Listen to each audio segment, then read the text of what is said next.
All right, welcome to a very spooky Halloween edition of GoJo and Golic. You can tell because we got cobwebs. But don't worry, we're going to shake them off because we're going to try and make sure that this show doesn't Wingardium Leviosa suck. I'm a Pop-Tart, Dad's a wizard, and we got a great show coming up for you guys today. Because the sounds you hear outside, yes, they are definitely fireworks. You can tell everyone in your neighborhood watch app.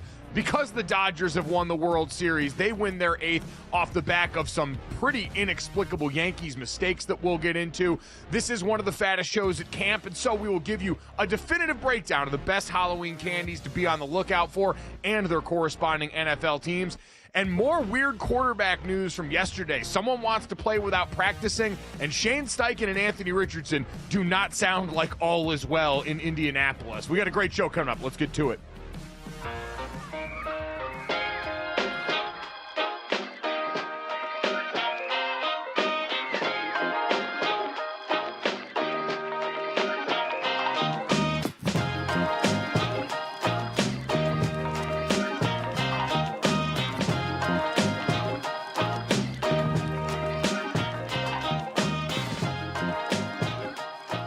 What's up, everybody? Welcome to GoJo and Golic. Mike Golic Jr. and Mike Golic Sr. here. Jesse Cofield off, preparing her children for the wonders of Halloween. We are presented by Campbell's Chunky, soup that eats like a meal, and we got a great show for you guys today. As always, make sure you download, subscribe, rate, and review us. Leave us a 5-star rating. Check us out live Monday through Friday from 8 to 10 a.m. Eastern on the DraftKings Network. Fun one coming up here today. We'll talk to Seahawks wide receiver Tyler Lockett on their season as the NFC West is wide open. Everyone basically 500 at this point, starting the season from scratch once again. So we'll talk about their bid to do that. And Ross Tucker, our good buddy from the Ross Tucker Football Show, going to join us, talk a little bit about the Eagles, some of the current situations around the NFL. He gave a pump-up speech to the folks at Hershey's before Halloween, so we want to find out what the hell he said. But as everyone can see, if you're watching this show on YouTube, the DraftKings Network, Samsung TV Plus, Roku, any of the streaming platforms we're on, I have donned once again my slutty Pop-Tart outfit that I got from the Pop-Tarts Bowl people. Very excited to be one of the many Pop-Tarts out there. We've had Nicole Arbach on the show who's rocking that. I saw my old play-by-play buddy Anish Shroff wearing this. So there are plenty of Pop-Tarts out this Halloween as the army grows in remembrance of our fallen comrade who was eaten alive at the Pop-Tarts Bowl. Dad, you went the wizarding route here. Walk me through this one here. You're not normally a guy that I associate with Harry Potter, but you're pulling it off today. Yeah, it's all the costumes that I've worn. Normally, we're in South Bend at this time still. So the costumes, the one that I wore the latest was Moses. That's in South Bend. And I have a couple of costumes in South Bend. But we came out back to Arizona a little early and I didn't think about this. So your mother went out and got me the old Gryffindor look here. And I have the tie on, but I just started the show with the tie on. I'm going to take the tie off because it's choking me out. If I wear it for any longer of this segment, I will black out. It is so tight around my neck. So I'm for the picture, get the picture. There it is. The tie's on. Now the tie's coming off. I mean, my God. I mean, you were wearing it outside. It's supposed to be tucked into the uniform anyway. I think that's a violation, and you lose 100 points for Gryffindor or so. Listen, I couldn't suck any more air out of the room when I put it on, so I didn't care how it was laying because it was coming off. So this really, it's my fault. I usually like to dress up. This was something that your mother could get that would fit. It's like a cape, so I could put it on pretty easily. I do like the wand. It lights up. The tip lights up. That's very powerful. Cool. I'm going to keep this. I kind of like that. So, yeah, this isn't my normal look. Normally, I don't go the Harry Potter look, but it was out of necessity because the other costumes are in South Bend. Your costume is at least easy to maneuver around in. Like, I look like I'm being birthed by this Pop-Tart busting out of this thing right now. It's a little hot on the inside and really difficult to go to the bathroom in, which is something I worried about when I was getting into this morning. As everyone saw, there's not a lot of clearance on the bottom here, but I'm really like snug and fitting in tight places is sort of tough with this. So this is going to be a battle today. Is there not a flap? No, I didn't cut. So there's the flap up here. Unfortunately, not the flap down there. Although this revelation led me to the most shocking, and we will get to in a second, your World Series champion, Los Angeles Dodgers. Very exciting game from last night here. It's Halloween. The fifth inning from hell for the Yankees. The dumb fan that was grabbing Mookie Betts the game before, crying because now all of a sudden he can't use his tickets. We're all trying to find the guy who did this. Cut that meme right there. But, Dad, we had a shocking revelation in the pre-show meeting because I was talking about the difficulty of getting into this costume that you were actually, what are uniforms in sports but not elaborate costumes? You were part of one of the most unique eras of NFL costumes ever talked about, really ever untalked about. You guys had jerseys at one point. We were discussing the difficulties of going to the bathroom that actually snapped underneath like a onesie. Yeah. When I was with the Dolphins, this was when they had the attire police, that were out watching before the game to make sure your socks were pulled up and your jerseys were tucked in. Well, we had the jerseys that had the buttons, that buttoned underneath the crotch to hold your jersey in, and there was no way I was buttoning that thing, no shot. I just couldn't fathom how uncomfortable that would be. So I wore it in the game, obviously, and the shirt would untuck. And obviously it's a longer jersey because it has to go all the way down and button under the crotch. So, and it would come untucked. And I didn't care. And the ref would tell me to tuck it in, and I would give kind of a half-ass attempt to tuck it in. And about the second or third time, he said, tuck it in, or, blah, blah, blah, blah, blah, tuck it in. And because they were really strict about uniform. And I said the magic word. I said, if you want it tucked in, blank and tuck it in yourself. And that didn't go over well. I got a letter from the league. I got a uniform fine of $7,500, of which, as a former 10th rounder, I wasn't making a lot of money. Your mother was not happy with me that I got the fine, $7,500. So I tried to get it lowered by blaming the jersey, right? And Bobby Monica was the equipment manager, and he was a well-known equipment manager around the league, just a great guy. And Mike, if you're in the inner sanctum and can go hang out in the equipment room with the equipment guy who was like one of the top guys on the team, you're in, right?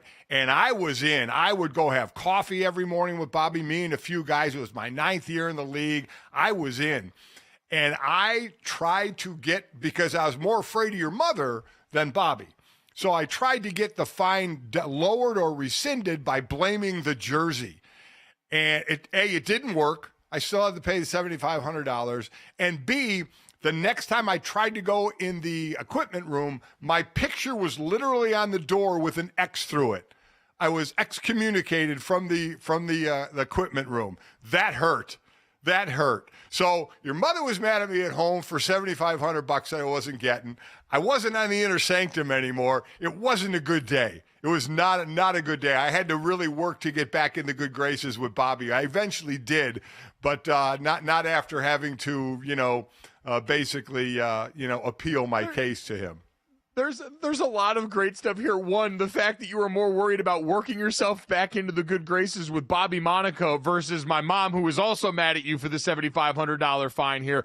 I will say you are absolutely right about the equipment manager. Shout out to Ryan Grooms, who was the equipment manager at Notre Dame, one of my great friends, an awesome dude. There is nothing better than being close with those guys because you spend so much time with them anyway, and when you have a great dude in that role, it's just a nice place to go decompress away from sports. But all of this coming because you wouldn't button your onesie. I mean, Dad, you haven't seen these, but all over social media, there's these ads that have been getting skewered of a snap under onesie style shirt for guys to wear for the same reason, so they don't have the tucking lines on the pants, and everyone is just mocking these. And you're telling me that a whole league of NFL football players was snapped into their jerseys the same way they would go home and snap their young children into onesies when they were toddlers.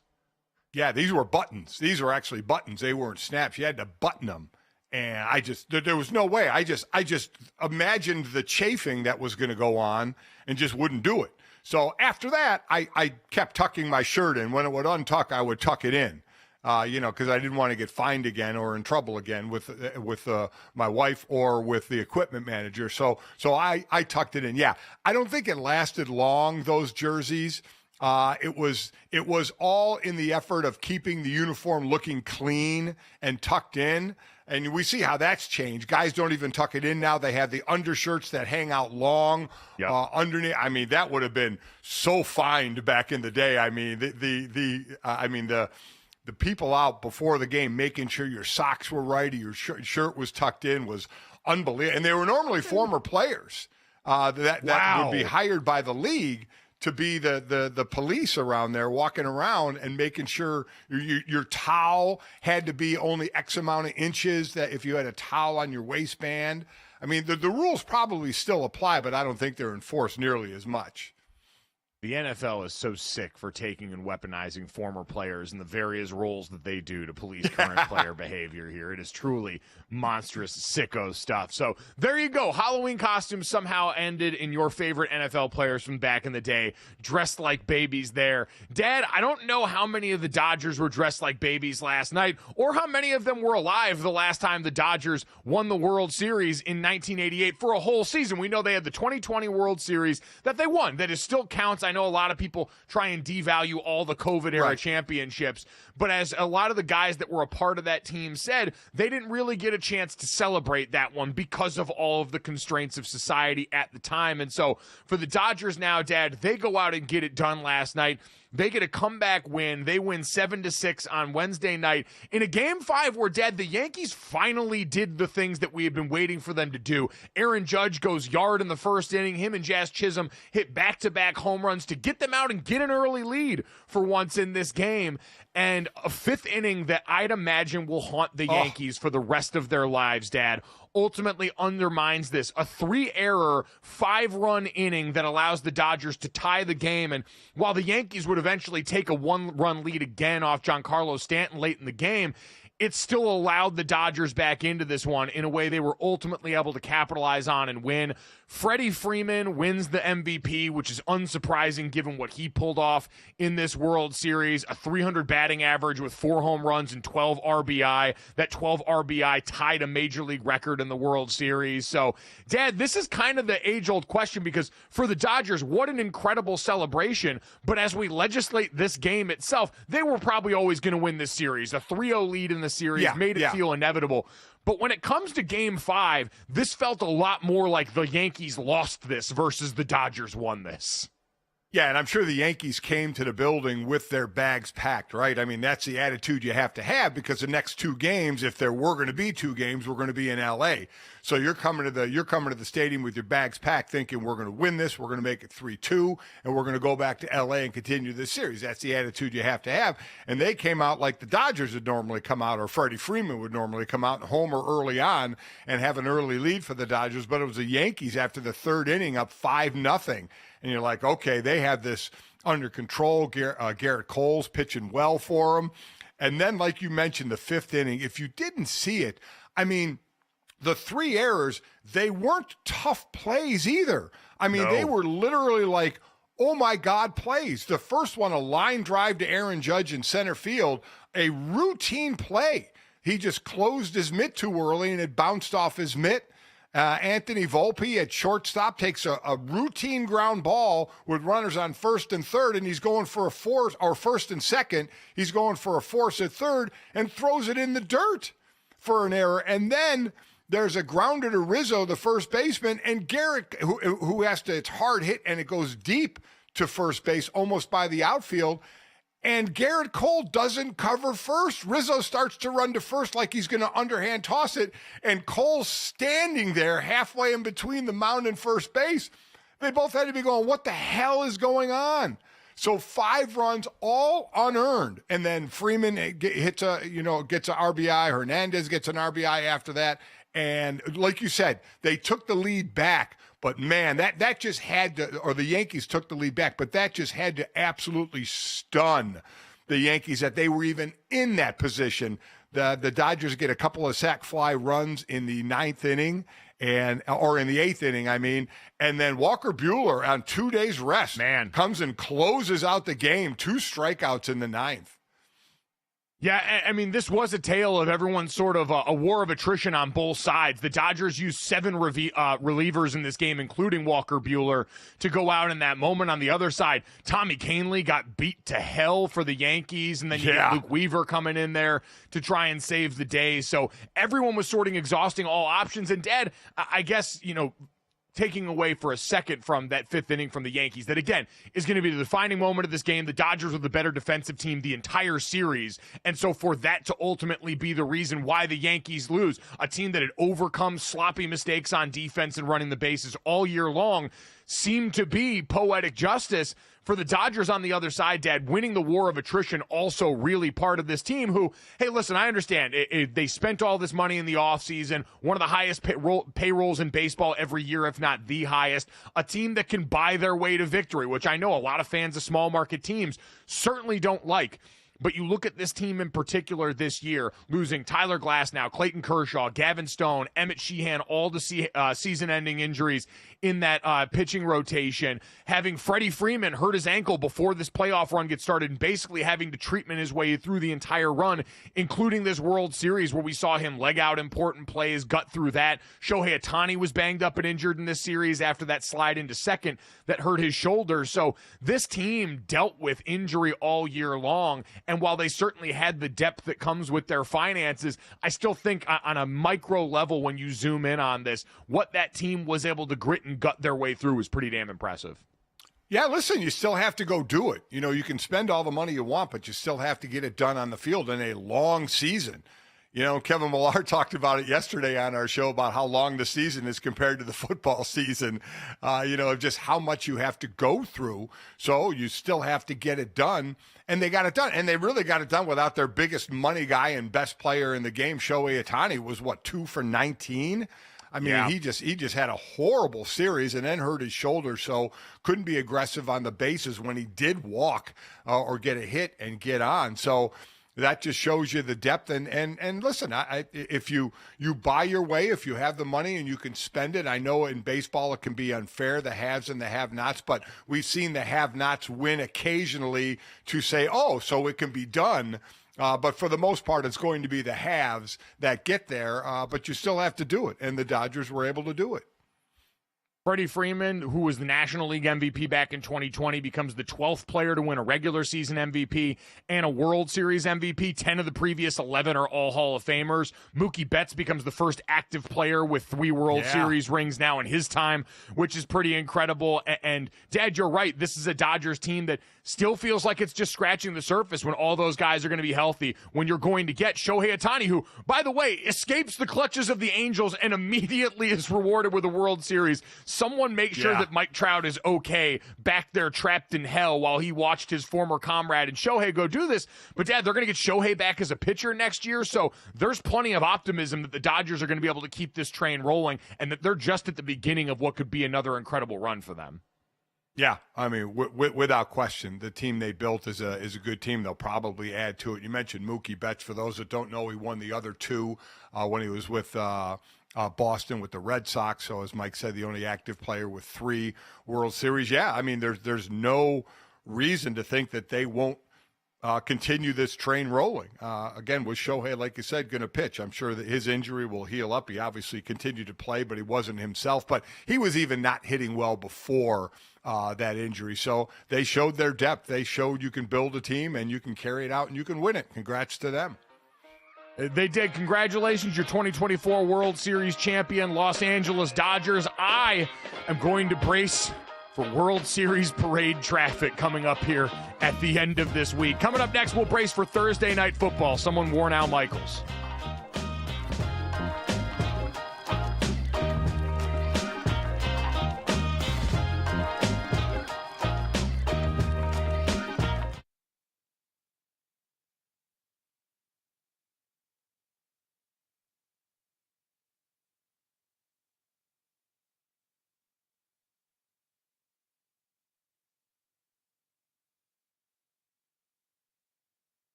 All right, an exciting day around here as the Dodgers get set to set a record for They Not Like Us, played over and over on repeat in a parade setting that I'm sure might break the one from Kendrick Lamar's concert out here. We will get set to talk about Thursday Night Football and what we've got coming up. The Jets, any chance of getting right against the Texans team that is just hemorrhaging weapons at this point here. But before we get to that, Dad, we've got to get to an important poll that we've got up today. At GoJo Golic on Twitter, we need you guys to help us out here. It is Halloween. Me and Dad have both been fat for a long time. My stock line when I talk to people about snacks is I'm the son of a type 2 diabetic who's the son of a type 2 diabetic. We do this for real. It's quite literally in our blood. And so Dad and I each put out our top 5 for Halloween candies here. They are as follows. For me, I decided to finally put it on wax this year, Dad. I've been tiptoeing up to this take for years, and now I'm ready to live my truth. The Reese's Fast Break Bar is the best candy bar in the business. It deserves to be number one, even ahead of what my usual number one is, which is the Reese's Pumpkins. They get bumped down to 2, followed by Twix, the Kit Kat bar, and this is where I court chaos. I'm throwing candy corn in the mix. I look forward to it every Halloween. I understand people don't eat it the rest of the year, and that's because there's too much of a good thing at times. So I threw that in at number 5. I know you're shaking your head. Give your top 5. People can vote at GoJo and Golic on whose they think is better. I mean, you're crushing yourself. This is you planting your flag with candy corn. Candy corn is by far, when kids go out and get candy, it is by far the candy that is left behind the most. It is without question, when the candy is eaten, what's left over is candy corn, and it becomes hard and tastes worse than it normally does. You might as well just take a bite out of a candle. Don't do that. I'm not saying do that, but you might as well, because that's what it tastes like. I just had to give my thought on candy corn. It's horrific. My top 5, the classic Hershey bar. The classic Hershey bar. I stand by the classic chocolate Hershey bar as number 1. I go Kit Kat number 2. Love a Kit Kat. And I go Reese's number 3. Love Reese's. I'm with you. Twix number 4. And then I had a few ways to go with number 5. Milky Way, Three Musketeers, Snickers. So I went Milky Way as my number 5. Tried and true. All 5 of those are absolute classics. And you have some in yours, but you just ruin yours with candy corn. You ruin it with candy corn. I ruined mine with candy corn, but you put the basic slab of chocolate at number 1 as if it's some innovation worth celebrating. Reese's at number 3 on this list is criminal. I am sorry, that is the industry standard. They are second to no one. I am drooling a lot right now. But then Milky Way at the bottom, like you mentioned, of the Milky Way, Three Musketeers, and Snickers trifecta, Milky Way by far last in that group. Three Musketeers might be the most underrated candy bar in the game right now. There are days that I enjoy it more than a Snickers, but Snickers, tried and true, a little bit of ass to it with the peanuts. It's got the ridge up top. It's great cold on a golf course. So I don't know. I think you've strayed from the Lord's light on this list, and I think the poll's going to reflect that. Like I said, I could have gone either way. I don't think there's that much of a difference of those 3. Certainly different tastes.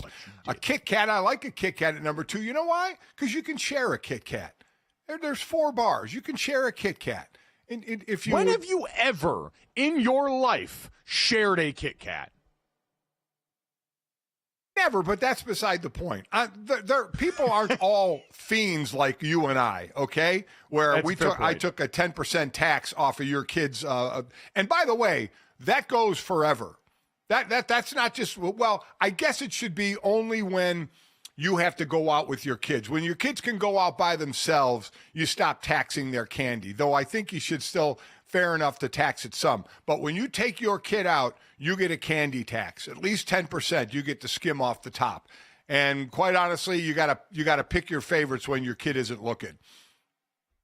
No, I think that's an important part of adulthood for everyone. Obviously, I spent a lot of my life on the other side of that equation, but now, as I am of the age where my friends, my siblings all have kids, I have actually come to appreciate now the opportunity to pilfer their candy and take for myself. So, at GoJo and Golic on Twitter is where our polls are up again. The top fives for each. Vote on who got their list right. Again, mine's Reese's Fast Break, Reese's Pumpkins, Twix, Kit Kat, and Candy Corn. Dad's top five, the classic Hershey bar, Kit Kat, Reese's, Twix, and Milky Way. We'll get to more of that on the update on the poll as we go along in the show. But, Dad, let's get to Thursday Night Football that's coming up tonight here. We've got the Texans going on the road to face a Jets team that's lost 5 straight. They're off to the worst start through 8 games in Aaron Rodgers' career as a pro, and trying to right the ship by bringing in a whole bunch of weapons, which is exactly the problem that the Houston Texans are having on the other side right now. C.J. Stroud and the Texans, who have already been down Nico Collins with a hamstring injury and may get him back by next week,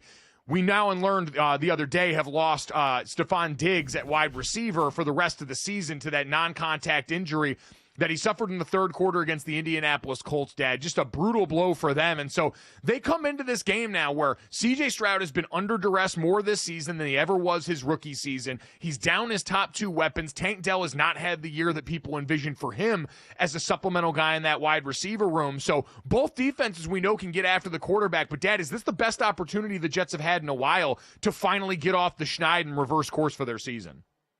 Well, I mean, it certainly is. You have a team that's down some of their top players, but I mean, the Jets need to worry about the Jets getting right before, obviously they're planning to playing and planning to beat Houston. But I mean, they have to score more than 18 points a game. Like Aaron Rodgers said, he said, we have to score 30 a game.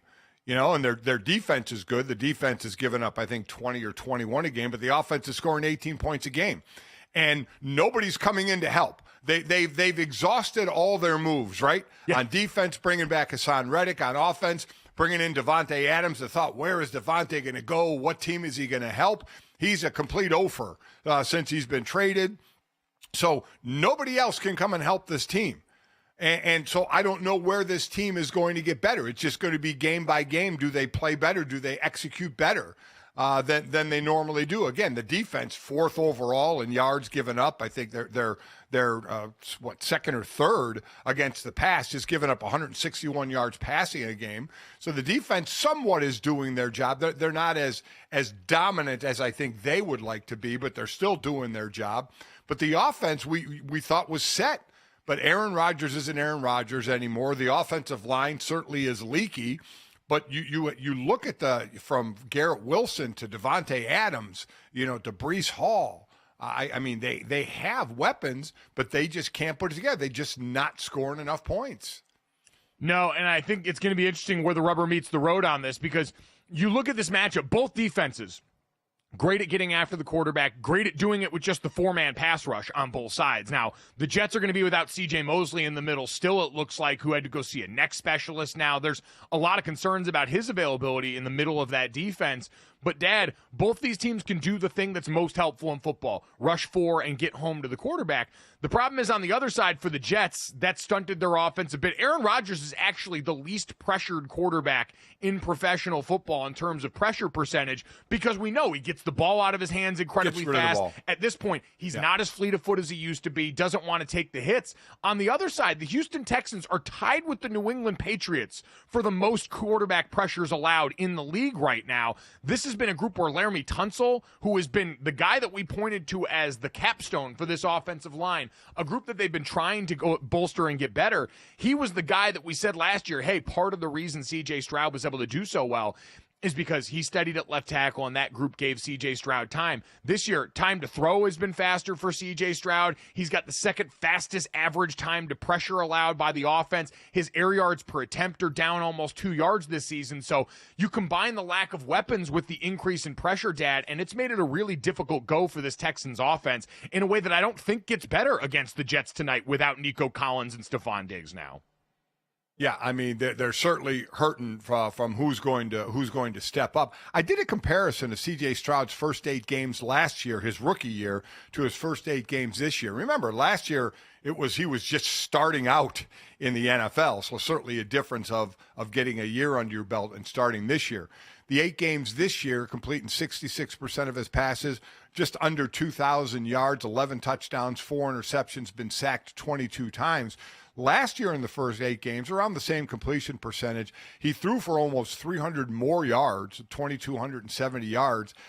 He had 14 touchdowns, 3 more touchdowns, and only 1 interception at that point at 8 games in. He ended up with 5 on the year. That was the big thing for him. He didn't turn the ball over. He's been sacked 22 times this year. Last year at this point, he was sacked 18 times. Biggest difference is their record. Last year after 8 games, they were 4-4. This year they're 6-2. So everybody's saying, is Stroud in a slump? You talk about getting better your rookie year to your second year, where he was already so good that it was tough to think, was he going to get even better in that next year? So, there's definitely more pressure on him, and his weapons are down without question. So now you find out, can he elevate the weapons that they have? That's what you ask a great quarterback to do, right? I mean, you still got to play the games with the guys hurt. And again, you'll get, hopefully get Nico Collins back next week, but you have to elevate guys that you have, and let's see if C.J. Stroud can do that.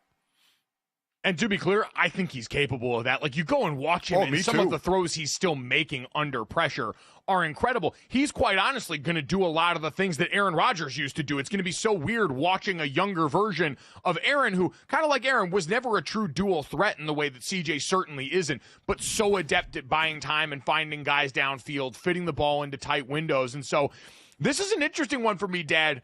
The Jets are only a 1.5-point favorite at home on Thursday night against a team in Houston that just found out earlier this week they lost their second best wide receiver on the team, a guy who's actually leading them in catches because Nico Collins had been out for so long. So is down their top 2 options with everything that we mentioned, and the Jets are only a 1.5-point favorite at home. Stinks to high heaven for me. I actually am going to pick the Texans. I'll say that defense, as stout as they are on the other side, combined with what this offense looks like running the ball when Joe Mixon is in the backfield and what C.J. Stroud can do creatively, is something I trust more than the Jets at this point, who absolutely, like, if this is an if not now, then when win for the Jets, who have Aaron Rodgers talking about cayenne pepper and water and more darkness retreats. All of that's got to fade to the background, and they need to get it done. I just don't know at this point if I can believe in them to do so. Yeah, I'm going with the Texans on this. I think C.J. Stroud, his ability and to show the poise that he shows, he does not get flustered. And it's actually a really good comparison of how he can move like a younger, a less injured Aaron Rodgers, and move to throw, not move to run. Can run to be effective, but is really looking to scramble to pass. I like the edge rushers for Houston with Danielle Hunter and Will Anderson. I think you have 13 sacks or 14 sacks between the two of them. I like the pressure that they get. If they could close in on Aaron Rodgers. Again, he throws the quickest, but his completion percentage is down because a lot of times he's throwing it quick and he's not accurate with it or throwing it away, and has really hurt his accuracy a lot. So I'm going with the Texans in this one as well. Yeah, it's something about this feels weird, the fact that they're not, and I get it, the Jets are a bad football team right now, so favoring them too much would be wild, but the Texans have lost so much on offense. It seems on paper like Quinnen Williams in the interior of that Jets D-line against a group in the interior for the Texans that struggle too should be a mismatch. This will be a big one too for Bobby Slowick. How do you go out now and craft an offensive game plan as some of your resources have lessened? Got a ton of credit for what they were able to do, bringing C.J. Stroud along last year, the fact that they were able to retain him this year. Where do they go to find answers, Dad? Well, I mean, you got Joe Mixon back, right? So Joe Mixon started out like a ball of fire against the Colts in their win. He had over 100 yards. So he hasn't been on the field, been on the field for 5 of the 8 games, but in 4 of them he's had over 100 yards. So he's been a big addition and a big addition to help with play action, and something they may need more of since their weapons are down to help get some separation is some good old-fashioned play action. Yeah, right now the Texans 19th in the league in terms of percentage of their passes that come off play action. So will we see a jump on that tonight? Will we see some bigger formations and maybe go all in? The great teams have multiple answers for the problems that come their way right now. And for the Houston Texans, who are on the quest to be a great team, and again, should get Nico Collins back soon, while that crushing blow of Stephon Diggs' injury is huge news for their season and huge news for Stephon Diggs. You feel terrible for a guy that bet on himself, got them to take those final 3 years off the contract, so he was on a 1-year prove-it deal with the hopes of being an unrestricted free agent. He now loses out on that. They lose out on their second-best receiver, but we both think still could get a win on Thursday Night Football.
All right, rolling along on a football Thursday here. Excited to bring in the second leading receiver in franchise history for the Seattle Seahawks. Tyler Lockett, kind enough to join us now. And Tyler, I guess I had even forgotten that. You've been there so long and been so productive. Is it still weird for you to hear that just the levels you've risen to here in your time with the Seahawks?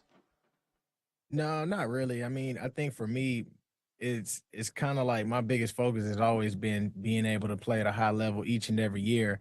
I think when I look back, I'm like, man, I'm already on year 10. And, it's pretty cool when people talk about the accolades and the accomplishments and stuff like that. But I think for me, I still feel like I haven't really gotten a chance to do much yet. And maybe that's just from not reflecting as much. Yeah, but how is it dealing with the young kids coming to the NFL, you being this 10-year vet now? Yeah, it's way different, man. I think, just the game of football is changing. And obviously with people coming in with the NIL deals now, and they've already had money from the jump. I mean, it's not like when you get drafted, this is the first time that you're able to receive a numerous amount of money. And so I think the game is changing for sure. Like a lot of the coaches that you see that were like, real, not even physical, but just when it came to like certain practices, 2-a-days, all these different things. Now you got new eras of coaches coming in. And so just the whole kind of like environment in football is just changing. It's certainly become a very different space, and your team's kind of a testament to that. I mean, you had stability at coaching for so long out there in Seattle. We're now, 9 weeks into the season almost. So what has the change been like for you under Mike Macdonald and the way he runs this team? Well, I think every change comes with a lot of buying in, and, you got to be able to just adapt because when you get used to something for so long, it's kind of like everything kind of like shifts, right? And you got to be able to learn how to be uncomfortable before you learn how to be able to be comfortable again. And so I think that, Mike has done a great job just in his first coaching time where he's trying to be able to get everybody to buy in, understand the system that he wants to bring and set in place. And I think he's done a really good job with that. He really did a great job when we were in camp.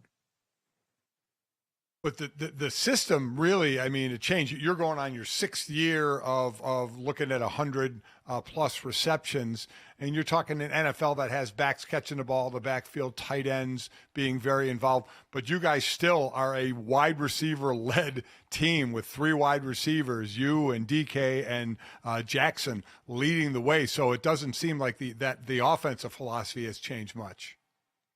Well, I mean, it depends. I mean, I think there's things that we definitely want to change within the offense. It's just it hasn't been able to kind of like take over and lead the way that we wanted it to. And so, those are things that we're still working on because I want to say we're last in play action, right? And so we're one of the best teams in drop back, but we're also not at the running, we're not able to utilize a running game like we want. And so if we can get the running game going and we can work on the play action, it sets up everything else rather than us always having to do drop back. So I think those are the things we got to try to start tapping into, because if we're already great at drop back, let's be great at these other 2 things. And then we have 3 things that's hard to be stopped. For you guys, new coordinator this year and Ryan Grubb on the offensive side of the ball, and you just analyzed it really well. Being a veteran player around this league, Ryan Grubb coming from college over this season, is that a conversation you guys have? Is this something you go and talk to him about, the things you think you guys can do better and see what can be implemented off that? I mean, I think Ryan Grubb is really smart and he knows his offense better than anybody else. And I think even things that we might be thinking of that could be able to help, he already knows a lot about it. And so he's really open to being able to hear like kind of like our perceptions or perspectives on certain things. And he does a great job being able to change certain things if that's what he wants to be able to do. But ultimately, I think like, the things that we're already thinking, he already knows and he already wants to be able to implicate it some way. It's just being able to figure out what works for us as a team.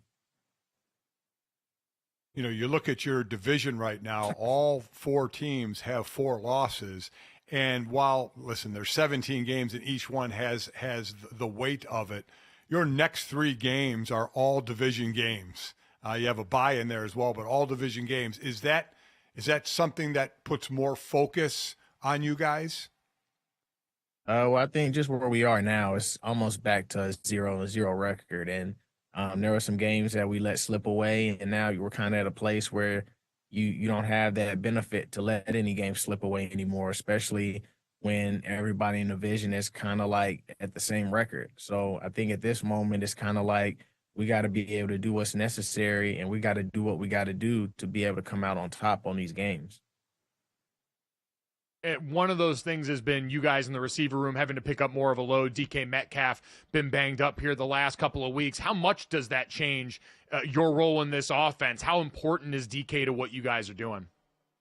Oh, he's definitely important. I mean, we see like what he brings to the table. He's making like spectacular plays, and he's being able to draw so much from the defense to where it helps get a lot of guys open as well. And so I think there's a lot that we can do whenever he's out there on the field. Obviously, he wasn't out there on the field with us, and we played a pretty good Bills team that did a great job in just being able to try to stop us and limit us. And so we always are able to do a lot of great things whenever 14 is out there on the field. And, hopefully he's able to be out there with us this week. How much different is it to prepare for a division game like this week, a team you see twice a year, as opposed to a team that you don't see much? And you've pretty much seen every team in your 10 years, but you see your division teams twice a year. So how different is the prep? Normally, I mean, it's a little different, like you said, because you play them twice a year. But I think, because we have a lot of new coaches, this is their first time, being able to play them within our division. So I think every game is kind of similar, as you don't really know what teams are going to be able to do until you finally go out there and play them. So It's the same thing even with these teams in our divisions. Like, we have a new offense, we have a new defense. So, the way that they've attacked us or the way that we've attacked them in the past, sometimes like it looks a lot different because now everybody's trying to get a feel of, well, how is this coordinator going to be able to play against us? Because this isn't the same coordinators that we were used to when we played against the Seahawks when Pete was the head coach. So everything is kind of up in the air when we get ready for these new opponents. One of the other, big differences in the last few years and from certainly early on in your career has been, your quarterback and Geno Smith, who came over and had such a big comeback season and then last year had to deal with some struggles here. What's the best thing that Geno Smith does for you guys on offense at this point now in his career? Just his resilience, just being able to continue to play at a high level and just be the leader that, we need him to be. Obviously, as any offense, there's going to be ups and downs, but just being able to be consistent and just being able to be steadfast, I think helps us to be able to get over those mountains and to be able to climb those hills so we can be able to be the offense that we want to be. I have to ask, since we're a father-son show here, your dad, Kevin, held the receiving record at Kansas State, and then you broke it. How did that feel? Was that smack talking time? No, not really. I mean, it was a great feeling, and obviously he would have wanted his son to be the one to break the record. And, it was one of those things, like I said, whenever I got to go to the league and stuff, I got to really look back and reflect in my college career and actually see how great those numbers was and how great of a career that I had there. And, I just appreciate it, man. And I enjoyed it. And, my dad got to go into the Hall of Fame this year too. So that was great, for him to be able to have that opportunity. Certainly a family affair, and his success led to your success, and that's continued on at the NFL level now, and it's why Seattle's been so great and why you have been one of my must-haves on every fantasy team I've had for the last God knows how many years. So thank you for always keeping me in playoff contention. Thank you for your time today. Best of luck down this stretch here in the back half of the season, Tyler. We appreciate the time, man. No problem. Appreciate y'all, and y'all have a great rest of the day. The thing I didn't tell him was that I had once tweeted that if I had to stake my life on any connection between two people, it wouldn't even be my own parents. It would be the connection between Russell Wilson and Tyler Lockett, which for so many years seemed to border on ESP. So I'm sorry to have to admit that to you, Dad, but I also wasn't ready to admit it to him. That hurts. Wow, I mean, that's you watched the two of them. You watched the way he was constantly open downfield. It was amazing. You think those two are connected more than me and your mother? I just think that they do a really good job of anticipating each other's needs and showing up in big moments there, and you guys do too. But man, I mean, they did it to the tune of all of that success. I'll pull up the yardage at some point, but he's the second leading receiver in Seahawks history. I don't know if you're the second leading receiver in your own house right now. All right. I see you lay it more on your mother as the leader of the duo here. And I understand that. Where it's a little more equal with Lockett and Russell Wilson, though Russell has to get him the ball. I would imagine your mother would be the quarterback in this situation. Oh yeah, no. There's no imagining or supposing about that. Mom's the quarterback, and you're out here running great routes. The way that Tyler Lockett has that team, interesting, Dad. The NFC West is wild. Everyone nodded at 4-4 except the Rams, who are 3-4, a week behind everyone. But right now, the Arizona Cardinals 2-0 in the division, followed by the San Francisco 49ers at 1-2. The Seahawks 0-1 so far, but as you mentioned, this stretch coming up going to change a lot of that for a group right now that's wide open. And quite honestly, Dad, I don't know, among that group of teams all bunched together, so many people still view the 49ers as the favorite. That Rams Thursday night game shook me to my core. I really look at the Rams. Now, again, they have to stay healthy. They got Puka back and Cooper back, who missed multiple games. But with those two and Kyron Williams and Stafford, that is a potent offense. And the defense is young, fly around. I kind of like them. Again, there's health's a big issue, as the 49ers are finding out. So can those two receivers, because what a difference there is when just not one of them's back, but when both of them are back. It's certainly huge there. So we'll wait to see how that sorts out there, Dad. But speaking of receivers, we've talked so much about some teams that have been active in going out and finding help for their stars. DeAndre Hopkins lives in Kansas City now. Amari Cooper is in Buffalo with the Bills. And we had another receiver on the move. The Ravens traded a 5th and a 6th for Deontay Johnson from the failing Carolina Panthers to add him over to a receiver room where we talked to Rashad Bateman the other week. Obviously, Zay Flowers has been incredible. Mark Andrews in that tight end room seemed to be coming back online. So is this just look like a little bit of insurance for you, Dad, for the stretch run? How did you read this?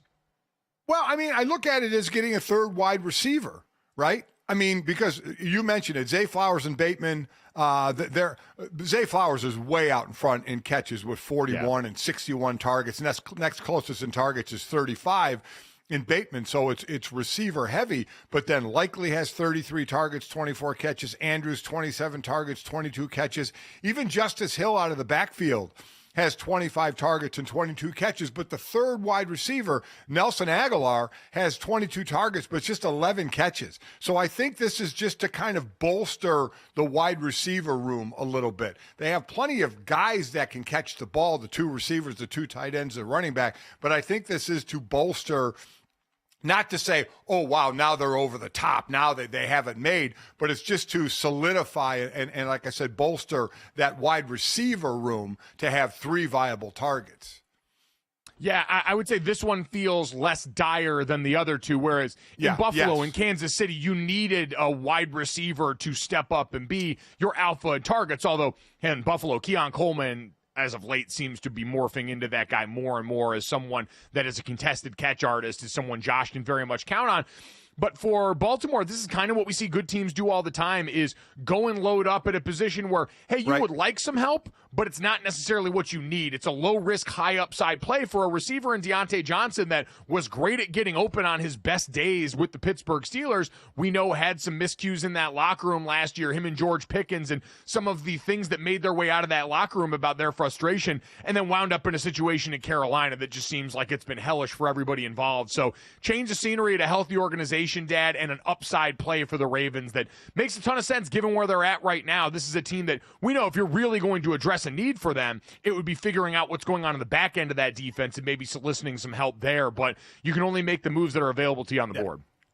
Well, that's the thing. I mean, that's just going to have to be better execution, whether it's by Zach Orr, the D coordinator, on X's and O's, or just flat out execution by the players. Because that back 7 has just given up too many big plays. That could eventually be their Achilles heel that knocks them out of the playoffs.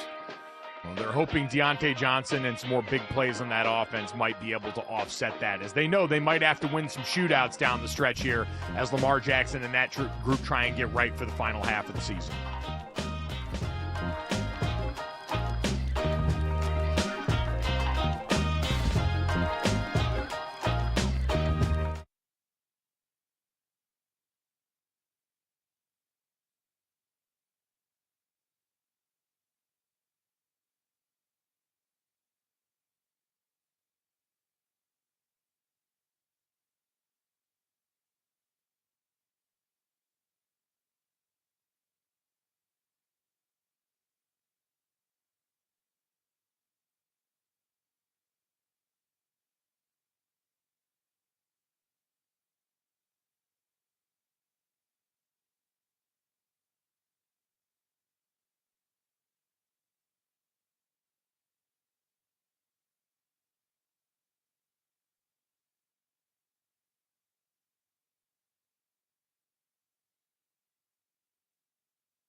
Update our candy list polls here, but I'm taking a bath right now because you guys are candy corn haters. So instead, we're going to pivot to Thursday Night Football and talk a little Better Yet. Better Yet is presented by Larceny Wheated Bourbon. Lock in a win and seize tonight. Bardstown, Kentucky, 46% alcohol by volume. Think wisely, drink wisely. We already mentioned Thursday Night Football. The Texans, 1.5-point dogs on the road against the Jets on Thursday night. Dad and I both like the Texans in this one, but Aaron Rodgers, over 232.5 yards passing. Pretty enticing for me. This Texans team, great up front on defense, but on the back end, some struggles. 25th in pass yards allowed per game at 232.5. Right on the button, right on the number there. I think they can hit the over because, quite honestly, they're going to have to.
All right, hour number 2 here on GoJo and Golic. I am really just getting my ass kicked on this poll that we put up right now, trying to rank our top 5 candy lists at GoJo and Golic on Twitter. And you know what? I don't feel bad about this because a lot of people have pointed out that my list, 1 through 4, infinitely better than your list, which everyone involved can agree that it is. It's just candy corn's divisive. And Dad, I wasn't going to cater to the masses just because I knew if I had thrown if I had thrown Sour Patch Kids or Starburst or anything else in there at the 5 slot, I would be whooping your ass right now because the rest of your list is just so deficient. But I chose to live my truth and continue to point out that candy corn is both delicious and probably not nutritious, but has a variety of different flavors and fun additions to the family that make it something everyone can enjoy. And I'm not going to apologize for that, even though you're winning almost 65% to 35%.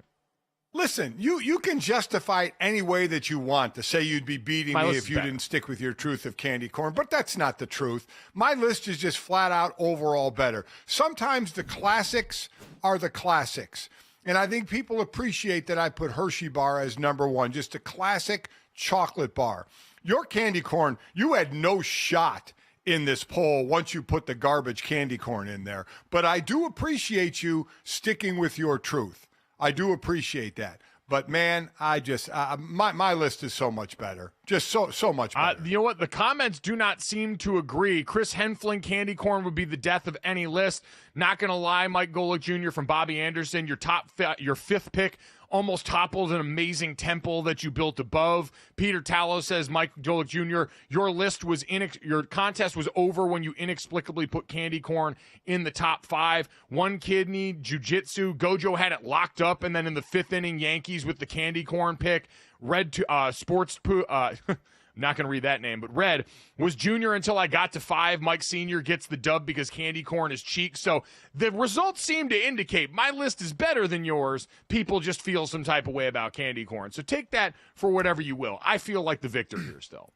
I would say the list was close because, listen, your other, we cross over on 3 candies, don't we? I think 2 or 3 candies. So your list is a fine list. It would have been a close contest had you not put that garbage candle type tasting candy corn on there. So I do think it would have been close. I cannot say that my list would have dominated your list had you kept candy corn off that, because we do have some crossover, and we both love chocolate. There's no doubt about it. Why you decided to put candy corn in there, candy corn, I'll never understand. At the AUG, Junior, and it's not even close. 1 through 4, spot on. Doug Oliver, Gojo loses solely because of candy corn. Bob Borden, Junior, you lost me at candy corn. I get the feedback. I regret nothing. Speaking of feedback, Dad, let's talk about this Colts situation. We mentioned yesterday Anthony Richardson got benched in favor of Joe Flacco. They announced the other day, and Adam Schefter put out a tweet a little bit later in the day clarifying that this was not an experiment. This was not some one-week deal. This was expected to be for the duration. We finally heard from both Shane Steichen and Anthony Richardson yesterday, and I got to tell you, the vibes coming off this one are incredibly suspect. This was Shane Steichen talking about the move yesterday at the podium. Anthony will start for the franchise again. I can't predict that, but I'm not losing faith in that. I promise you that. Is that the plan? I can't predict the future, but I mean, that would be great. We'll see. So, Dad, that was Shane Steichen when asked if Anthony Richardson would start at any point during the remainder of the season or if Flacco would be the starter the rest of the way. So, very clearly, they're leaving the door open, some would say, but sounding like he's putting it in Anthony Richardson's hands. Now, the communication between coach and quarterback is always something I think is interesting. This was Anthony Richardson when he was asked yesterday what Shane Steichen told him about as far as reasoning for this benching. Switch quarterbacks. How did he explain it to you? Like, why was the decision made? How did he explain that to you? He just told me that they were going to go with Joe, and that was that. And, I just had to, just take the information and just grow. Did he explain why? No, not necessarily. So, Dad, that's where it becomes interesting because I understand you're only owed so much, but the communication between head coach and your young quarterback about expectations does seem to be an important one. Maybe they had more of a conversation behind the scenes, but it does seem like this whole situation calls into question the nature of their relationship a bit. They did have more of a conversation, maybe not explaining why he was benched, but it was the full transcript of that. I got him calling the game this weekend, so I get a lot of the information of what's said. And listen, I don't blame Shane Steichen to sit there and say that Joe Flacco, barring anything, obviously bad play or whatever injury, is the starter for the rest of the season. Because what are you going to say? I mean, you're in the hunt for the playoffs. Are you going to say, yeah, well, this is a 1 or 2 week experiment, and then we'll put Anthony Richardson back in? You have to say that this is the move to make. And as far as explaining to Anthony Richardson, he had plenty to say in his presser about trying to work to get better and, try and become a better quarterback and blah, blah, blah.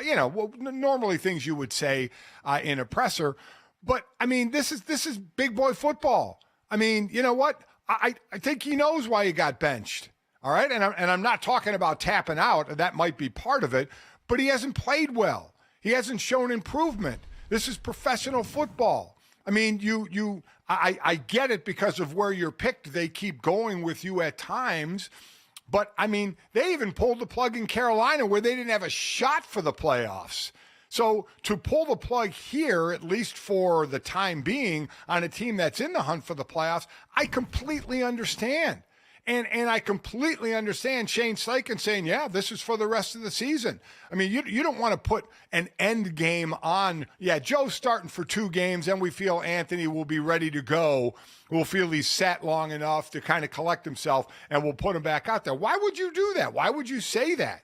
You know, then Joe plays excellent the next 2 games, and you're putting a box of having to put Anthony Richardson back in? I mean, no. I mean, if Joe plays bad, I mean, or Joe gets hurt, then Anthony goes back in. But this is a move for the team. This is a move for a team that's in it. Now, do I think they're going to make a run to make the playoffs? Probably not. Or if they make the playoffs, a run in the playoffs? Probably not. But you're still there. You can't forsake the season when you're in it to, I mean, and I get it. This is the quarterback of the future, but you're still on a rookie contract with him. But now I don't think it is anymore. What? The quarterback of the future for them. No, I don't think so either. I listen, we know right or wrong, the plug gets pulled maybe quicker than it should. You know, the odd man out is the Aaron Rodgers waiting for 4 years, Jordan Love waiting for 3 or 4 years. I mean, that doesn't happen. I mean, you're put in right away, and we've seen some quarterbacks produce right away and others that are on their third team who are high picks. But, Dad, that's also a very different setting even for those guys who have played more football. Like, Jordan Love is still learning how to prepare as a starter because he only did it but a season in Florida when he was in college. There's a difference between him, Bryce Young, and these other guys who come in terms of what they need in order to go out there and succeed. And everyone universally said this quarterback needs reps. We know injury robbed him of that last year, and injury robbed him of that part of this year. And the production was not there. And I get it, Dad. This is a league where the coaches that we talk about have a shorter leash than ever, right? We're willing to pull the plug on them. And so everyone involved is making cover their own ass decisions more often than not. And that you do owe it to a team full of guys. I don't think the Colts are Super Bowl contenders by any means, but this is a team that, like you said, has the potential to make the playoffs, and you do owe it to those guys on the roster. I see the conflict in here. This, to me, is then on the front office. You cannot draft a guy that's going to need time to develop and then balk when there's all of a sudden not development happening after a rocky start based on the timeline that you set out here. Now you're going to set the franchise back because I don't think Anthony Richardson is in a position to overcome this. I get others have sat and come out on the other side feeling good. I just think that guys get better playing football who need this, and especially with Anthony Richardson, there's good bones to his game, but the inconsistencies come with, I think, a lack of experience. Maybe he was never going to get there, but I think, like Trey Lance, we're not going to find out, and this should prompt a lot of teams to do some soul searching as to what they look for in a quarterback coming out of the draft, because I think that's going to have to change. I completely agree, and look at the difference in San Francisco. How fortunate did they get to hit on Brock Purdy, a 7th-round pick? If not, they'd be in the same position that the Indianapolis be in. They hit on a quarterback in the 7th round who played well because Trey Lance wasn't ready to go and eventually got traded away. They traded up to the number 3 pick to pick Trey Lance, and they sold him, and they traded him away, sold him off because they had a quarterback that could play well, and Purdy is going to get paid for it. Now, the Colts aren't in that position. The Colts are still looking for their quarterback of the future. Well, the Colts also aren't as good a team as San Francisco. They're not an organization that's been as top-end successful as San Francisco who could absorb that. The 49ers were able to win their way through their problems consistently enough to where we forgot about them in a way that would not happen for almost any other organization. And I'm going to be curious what happens with the Colts here because, Dad, usually head coach, GM, all these people are tied to what happens with your first-round pick at quarterback. And so now it seems like are they trying to get out ahead of this because they don't think they've hit on this? Obviously, there are specifics within this situation we talked about that understand, but usually everyone involved doesn't get to survive this and make another pick after they've botched this one the way they have. It appears so far. No, I agree. But if he were to put Joe Flacco in and they were to be, make the playoffs, that's going to save his job, Shane Steichen, right? And they'll look for another quarterback in the draft. But I guess that becomes the difficult part, Dad, is now you're in limbo where you sort of still need Anthony Richardson around there and potentially as a viable option. Because to your point, if you make the playoffs, you're not near the top of the draft. You're not in already a draft where, and I heard Nate Tice say this the other day, looking ahead to this draft class, the top quarterback that he has in this current draft class right now is Garrett Nussmeier. And he said that's probably quarterback 5 from this last year's draft class. So you're talking about being in the middle of the first round potentially to need a quarterback in a class that's already weaker than the ones that we've seen. It's not a great situation that they're in to finish in the middle of the pack, not have a high draft pick, and not have a quarterback. But what are their options? They missed. If in fact they're done with Anthony Richardson, they swung and they missed, like San Francisco swung and missed with Trey Lance. Now, they may not be. They may bring Anthony Richardson back. I wouldn't be shocked if he plays more this year. To think, Joe Flacco, listen, Joe Flacco has stepped in and done a great job, but will he, for the last, 9 games, show that consistency and get them to the playoffs? Or will Anthony Richardson still get more snaps this year? Well, I think that's kind of what you've got to hope for if you're in the Colts front office, because, again, the situation we just laid out, if it's best case scenario and you do right by this team this year and things go really well for you, your long-term future is kind of at a crossroads and a really difficult one. Yep. But if there's a little bit of a falter and Anthony Richardson can go back out there and develop a little bit more, that's kind of what you banked on. That's what you decided your organization needed. And so they kind of need that to happen if they want any hope for a long-term future of stability at a position that since Andrew Luck has been anything but for that organization. What we don't see is what's happening in practice. Are they seeing development in practice, right? Because I know reps on the field are what are going to set you apart, but if it's hurting the team, I get having to bench him, but how much is he developing in practice, in the film room, at the board, in practice throwing? Because we talk about that with other coaches and quarterbacks that have come up that are young. Oh, boy, they're practicing. They're picking up the game. Now they have to go to practical application of using it in the game. And Anthony Richardson is struggling. And he's played 2 years and he's been hurt 2 years, right? Well, last year it cost him, 13 games. So that's still a question mark as well. I think they're in a tough position. Because you're right. If they're even close to the playoffs, that means it's not a high pick, and the quarterback class coming out is not a great quarterback class. They could be absolutely handcuffed. And that's why it seems short-sighted to go all in on this year. It's one thing if this was last year's Browns where everyone said, you've got a Super Bowl roster around this quarterback position and you just need someone to go well. This Colts team is good, but I don't know if they're that, especially in an AFC that we know is crowded with contenders. There are still guys, I saw Zaire Franklin, linebacker, come out and say that they 100% still believe that Anthony Richardson is the future of this team. But right now, the present is making that look awfully murky. We'll see if he gets that opportunity through the last half of the season.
Welcome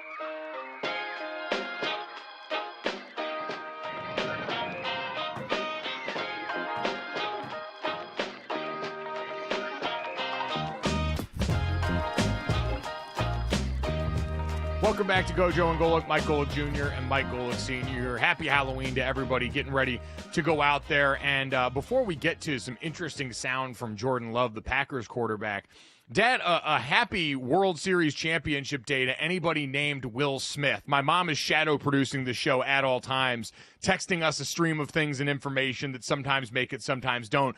This one was interesting from ESPN. Someone named Will Smith has won each of the last 5 World Series in a row, going back to 2020 when Will Smith won the World Series with the Dodgers. But as part of the Braves, Astros, Rangers, and then Dodgers again World Series runs here, someone named Will Smith has won the World Series 5 years in a row, which isn't surprising given the fact that it's an incredibly common name. But I'd imagine it's a nice day where maybe like the twin senses, they all feel it anytime a Will Smith succeeds at this level. That's a pretty cool little stat. I know it's a common name, but then to boil it down to baseball, that's just one of those where you go, huh, that's a pretty cool stat. No rhyme or reason to it, just a popular name.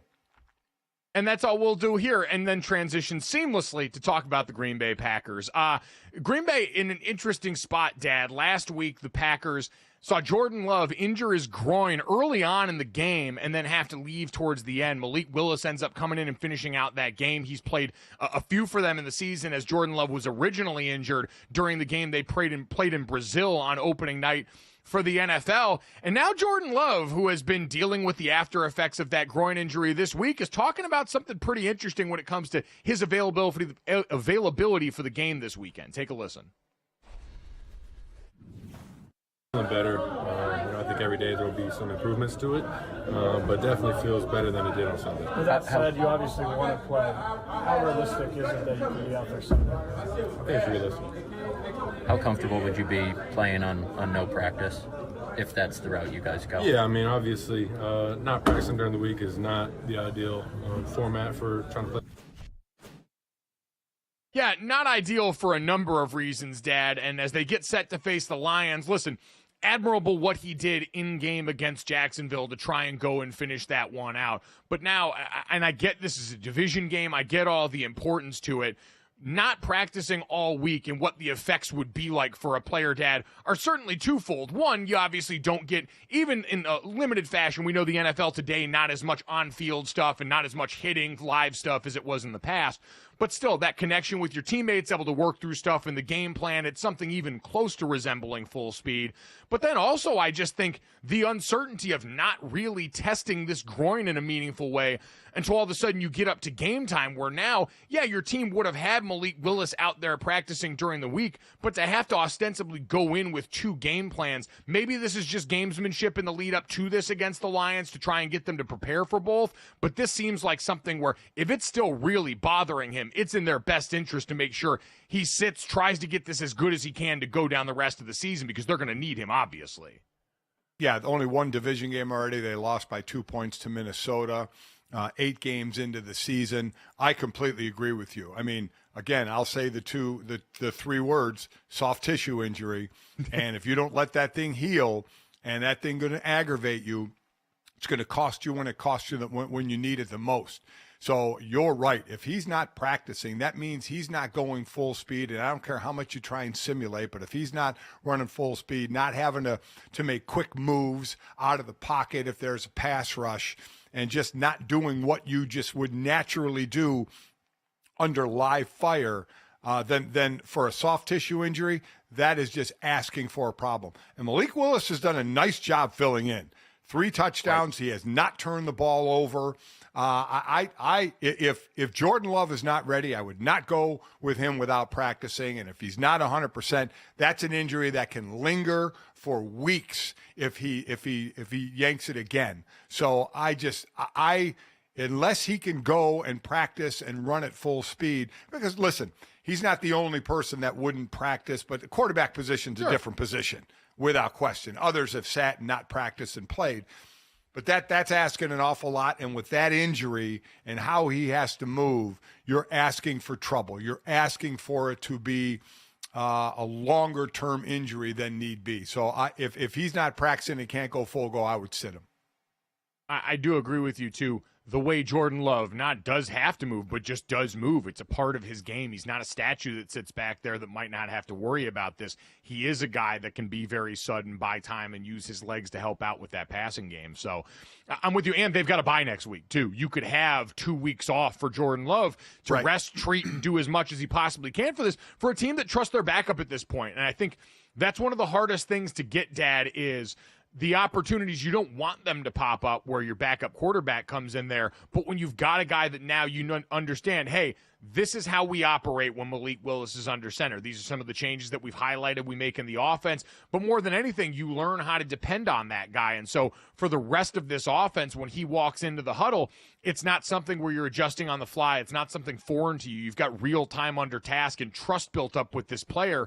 And so to go out there, even against the Lions team, that I get, it's the best team in the NFL right now. You want to put your best foot forward. Jordan Love's a competitor who wants to be out there going up against Jared Goff and that Lions defense that we know without Aiden Hutchinson's been blitzing at a higher rate. All these things that I'm sure he sees as, hey, this could be trouble for our team. I want to be there for those guys. Someone's got to have the best interest of the player and the long-term look for the team in mind and try and sit him down for this one. So we'll see if that's the case. Obviously, stranger things have happened, and these guys are all going to try and push themselves to be out there. But you also looked at the other factor in this.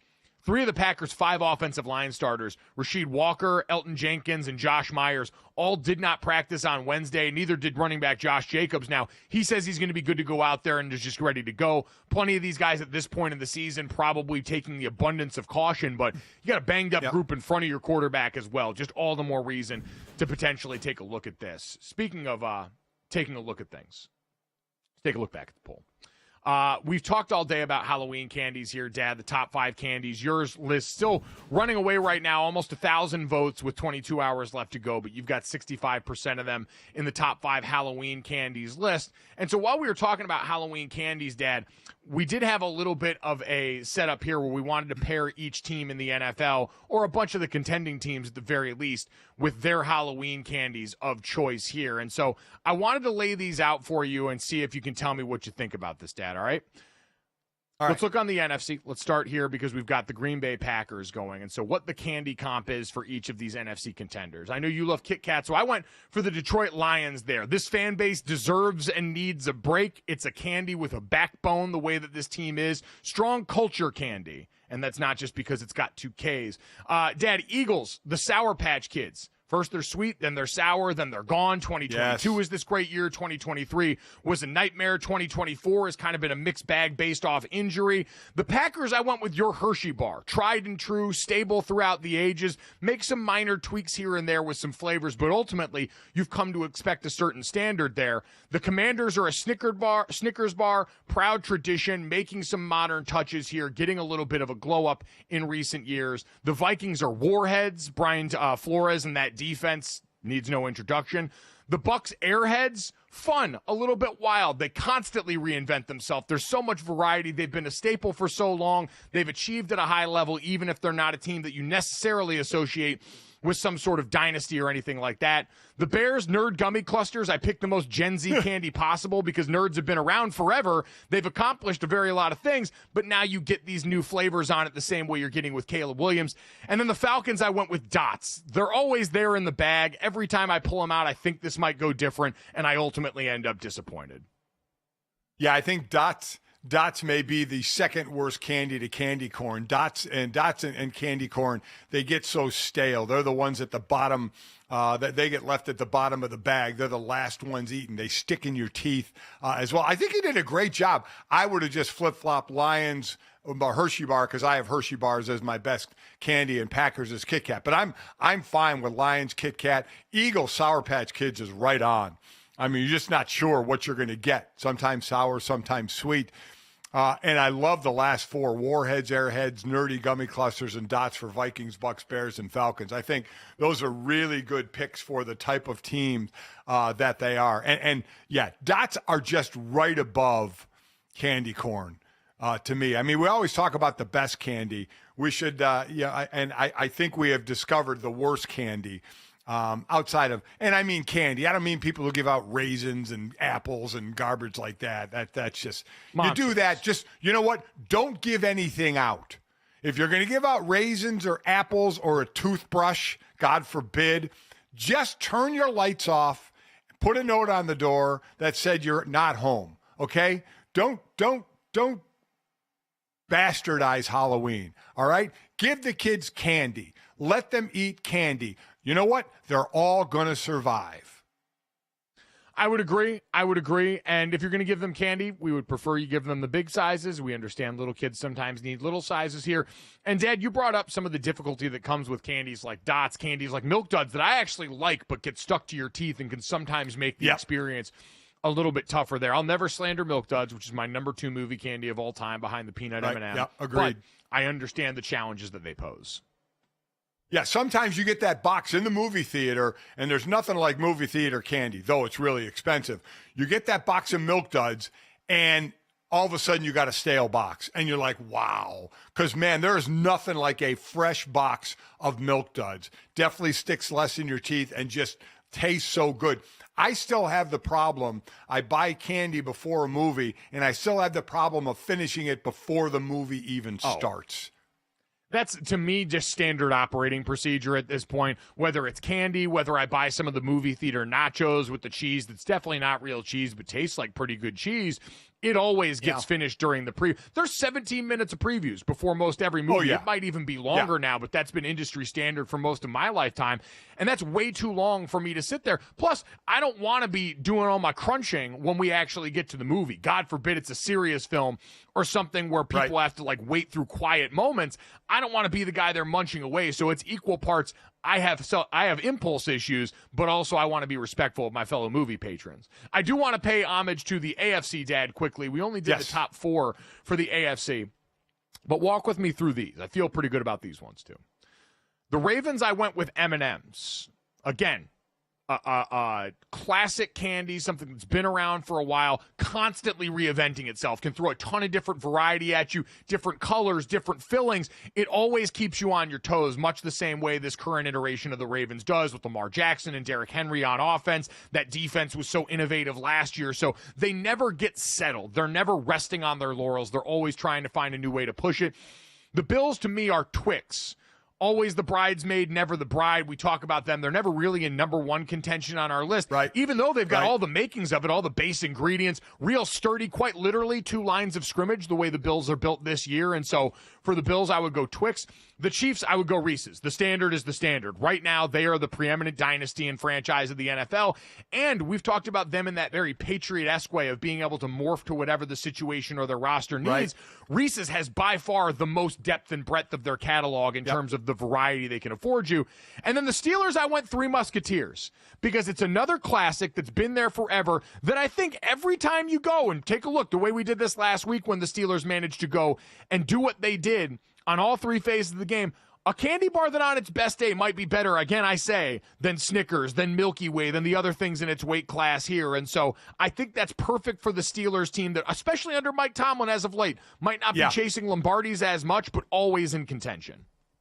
Better than you think, right? And better than we thought they were going to do this year as you have problems with your Pop-Tart costume.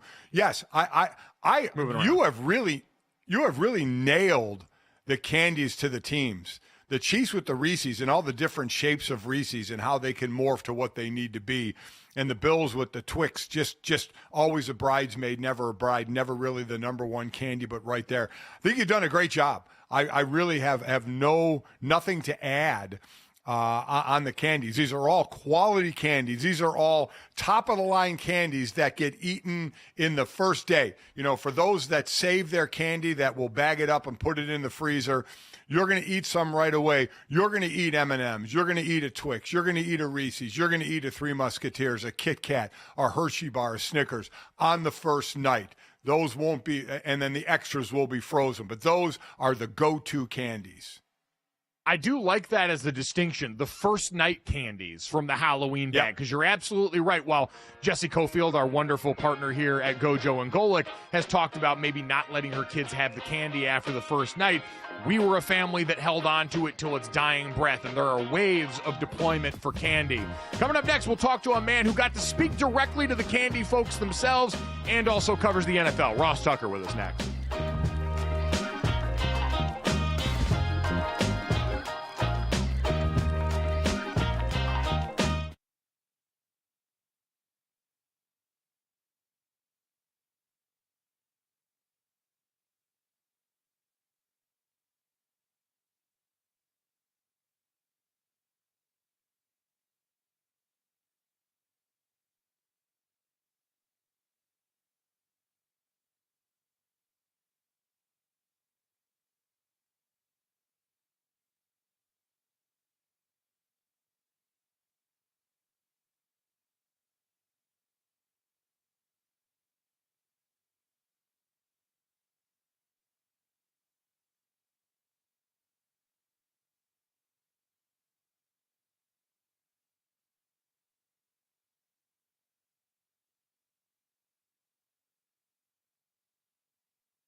All right, hoping to talk to our buddy Ross Tucker, the Ross Tucker Football Podcast. You guys know him very well from that. Also works closely calling Philadelphia Eagles games, college football games. He's a guy with incredible versatility, which worked perfectly because apparently he was asked to give a pump-up speech to the folks at the Hershey factory to try and get them ready for Halloween. Dad, I know you're still seething with rage that this wasn't you. Listen, now Ross Tucker, I'm sure, did a phenomenal job because he is a foodie guy, and I'll throw candy in there as well. But yes, I am very, very jealous that he got to speak to the people at Hershey's. Ross Tucker joining us now. Again, you can check out the Ross Tucker Football Podcast at Ross Tucker NFL on Twitter, the OG here at DraftKings. And Ross, I mean, it's hard to start anywhere else right now as we're sitting here dressed as ridiculous Pop-Tarts and Wizards to not ask you, what'd you say to them? What do you say to the candy people getting ready for their Super Bowl to pump them all up the way you got to the other day? Well, so first of all, I got to tell you guys, I'm not mad, but I am disappointed. I follow you guys on social media. I follow the at GoJo and Golic account. And for neither one of you to have a Take 5 bar in your top 5, I mean, GoJo, you reposted last night at Ross Tucker NFL, and you said, you know, those are phenomenal, but Reese's Fast Break is better. I can live with that, but then you don't have Take 5 in your top 5, and you have candy corn. You're embarrassing your family. Your mom is watching. Your dad's on the same show.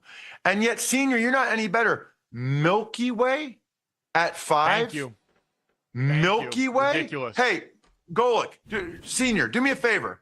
Go to any house tonight, okay? And at the end of the night, see what's still left in the bin. It's primarily Three Musketeers, but then a few Milky Ways. Everybody knows this. Nobody goes to a convenience store and buys a Milky Way. That doesn't happen. He's right. When Twix and Kit Kat and Snickers and Take 5 and peanut butter cups are staring at you, you guys have a lot to answer for. Before I even get into the speech, my first speech is disparaging both of you internationally for your top five. We will agree to disagree because I had Milky Way, Snickers, and Three Musketeers as possibly my 5 slot, and I will stand by those. I think they are all-time greats. The ones left in the bag after the first night, the second night, and the third night are candy corn and dots and maybe sweet tarts. That's what's left at the bottom of the bag. I mean, there's no doubt about that. I'm with you on Mike and his candy corn. Like I said, you might as well bite a candle. I'm not saying bite a candle, but you might as well bite a candle, Mike. Oh, you turn this around me, you coward, instead of having to answer for your Milky Way take, which is objectively bad here. The thing I could say for candy corn is, at the very least, it's polarizing. It's like Notre Dame. It's like the Yankees. You don't feel in between about candy corn. You either love it or you despise it and loathe it. And so I will always ride or die with my ride or die there. You and this Milky Way, which, Ross, we talked about, there are tiers to candy in Halloween. You've got waves. You've got night one candies, the one when you get home with the bag at first, you're just diving right into right away. Milky Way, definitively not a night one candy. We can all agree on that. And so, Ross, you've made your presence felt. I understand your take 5 take. Unfortunately, I think it falls behind the holiday shapes in terms of my listing here. But clearly, this all illustrates you're a man with incredible background in this. You're the right man for the job when it comes to trying to motivate people to go out there and do their best. So what'd you say to them? We're dying to know. We saw the picture that you posted the other day. What did you say to the candy people on the eve of the most important game of their life? Yeah, it was awesome, by the way, because they had, I guess they called it the Q3 Enterprise Summit. So I was there as the CEO and the president are going through everything, and they're talking about, maybe making the PowerPoint presentation shorter and all this stuff. So then I get up there, and they wanted me to talk about high-performing teams and leadership. So I get up there, and I say, we have kind of a problem here. I did not know what you wanted me to talk about, and I prepared a 20-page PowerPoint presentation on why the Take 5 candy bar is the greatest of all time, and they all laugh. By the way, the CEO, Michelle Buck, that's her favorite candy bar is Take 5. Wow. So they were also talking about, having big ideas. I'm like, listen, that's the big idea. Michelle, me and you, I will take it global on my social media. I will take 5 to the next level. But I told them, we don't have time for it here, but I did tell them some stories I tell a lot when I do public speaking about the best guy I ever played against in Ray Lewis and the best guy I ever played with in Tom Brady. And the short version is that Ray Lewis called out our play more than half the time. I was starting at center for Buffalo. Ray called out the play more than half the time. And every time I did try to block him, with the hard part of his hands, guys, he locked me out right at my shoulder points. Boom, shed me, made the play, to the point where McGahee said to me, Tuck, maybe just try to cut him or something. So the point I bring that up is when people think about Ray Lewis, they think about big, fast, passionate dancing. The thing that made him the best defensive player I ever played, none of that took any talent. Him knowing what play was coming based on our formation and motion, that was just his prep during the week. And then him having impeccable technique, that's his year-round prep. So I think I knew about prepping during the week.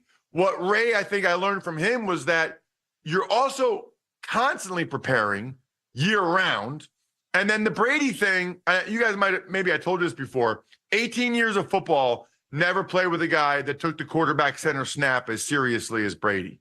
Like it was, like when you hit the top hand goal, I don't know, Gojo, if you played center at all, but, it makes that noise, right? Brady is such a psycho. And I mean that as a compliment. Like he wanted that pop every time because in his head, right, that gave him a little bit more time to get back from center, a little more time to look at the defense, like a millisecond more to throw it. What I learned from Brady is that you know, you think like I would do it for 15 years, snapping the ball to a quarterback. It's like, it's the most boring, mundane, unimportant thing. That is not how Brady looked at it. Like Brady, everything he does, it's like a personal challenge to see if he can do it a little bit better. It's very unnatural. It's not how most people are. But I said I would. There was like 200 people in the room, and then they said somewhere between like 8,000 and 15,000 watching on Zoom, which is, I'm glad they were on Zoom and not all sitting there in front of me. But my point was, if you all just take the Brady mindset and every little thing you do, you just try to do it a little bit better. Think about how powerful that is. Think about how powerful it is if 10,000 people just do everything a little bit better. Now you're really doing something. So anyway, they loved it. They paid me in candy. It was amazing. I was going to say, those are great stories. Those are great stories. But the bottom line is you get a lifetime supply of Hershey products now, correct? So I got a couple huge bags of like assorted. They gave me 2 boxes of Take Fives because they know I love, but that's dangerous, right? So now I'm doing Air Force Army on Saturday. I'm going to take one of those boxes up and give it to the rest of the crew. I can't just have those things in my house staring at me for the next 6 months, because then every night, another couple. Like, that's not good for where I'm trying to be weight-wise. They also, I didn't know this, Hershey's owns Dots Pretzels. Have you guys ever had Dots Pretzels? Yes. I love Dots Pretzels. They gave me like 8 bags of all different types of flavors of Dots Pretzels. My older daughter loves Dots Pretzels. So now I am loaded up. Like anytime I go to a buddy's house to watch a game or whatever, I'll just grab one of those bags of Dots Pretzels and take it over there. Sometimes you don't even realize what certain companies, like what products they own. You know what I mean? Like you don't realize who they acquired or whatever. I hope everyone's Halloween finds them with a beautiful surprise, the way that Ross Tucker stumbled into one of the greatest surprises I can think of. Dots Pretzels on top of all that chocolatey goodness. I'm fired up and ready to take on the day. At Ross Tucker NFL on Twitter. Check out the Ross Tucker Football Podcast. Ross, always a pleasure. Thank you for motivating us, Hershey's, and the rest of the country to get ready to go out there and be their best Halloween selves.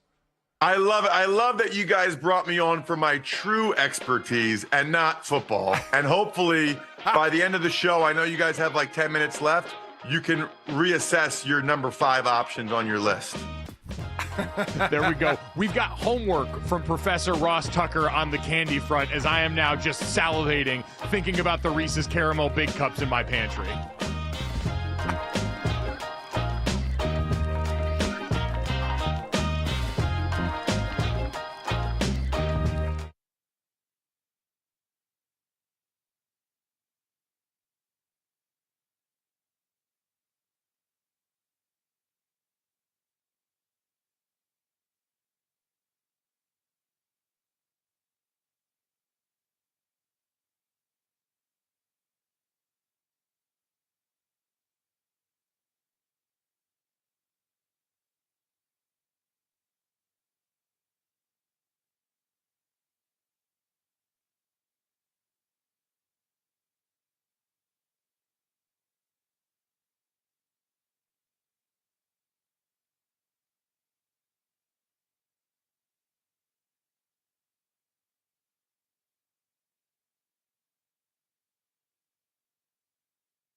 All right, time to finish off the show the way we always do. This, that, and the third. 3 quick stories to send you into the rest of the day.